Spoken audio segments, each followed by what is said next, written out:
Hey everybody, it is September 27th. I'm not going to be able to say September too much longer. And lately, I've been having some turmoil in my house, and I have to own up that, half of it's got to be me if there's turmoil. And then I was reading this, and it kind of addresses that and even much bigger ideas. This is, by the way, the scripture. In case I missed that. I'm a little tired. It's been a long weekend. Good weekend. Long weekend. Um, Basically, I'm in Romans 15, and I'm at 15:20 right now.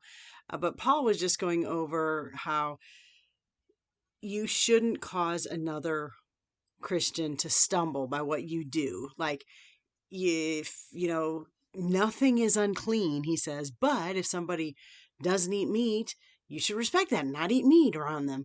Or if, somebody doesn't drink, maybe you should respect that and not drink around them.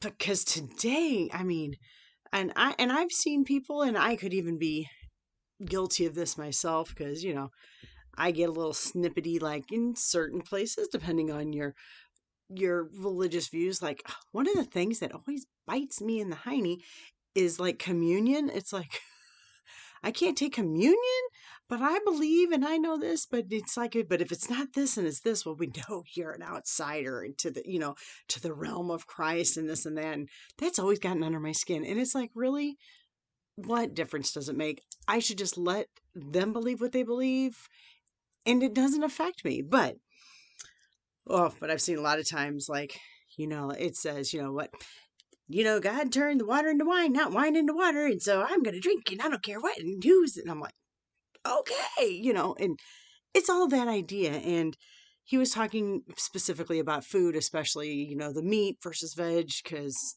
different dietary restrictions and beliefs that people had.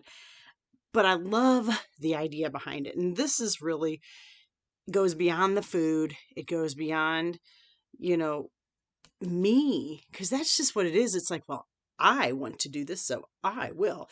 God, I believe that God says that it's not unclean, so I'm going to do it. I don't care what you say. Um, but he says in Romans 14:20, do not for the sake of food destroy the work of God.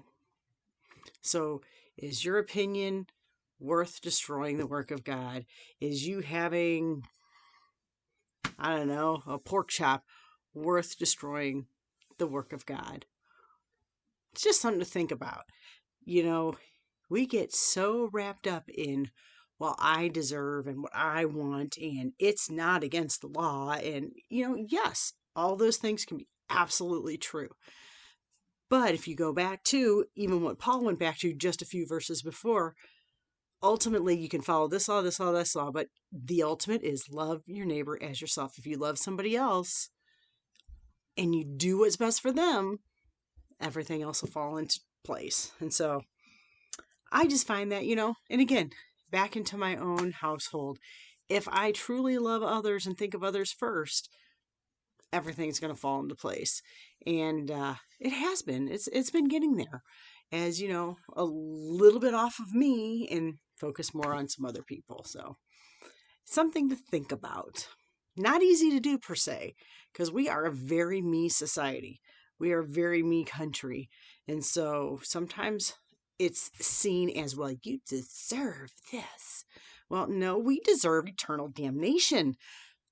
But by the grace of God, we don't have to do that. So just kind of keep that in mind next time you think, well, I'll do what I want. You can, but should you? Just a thought. Romans, it's good stuff.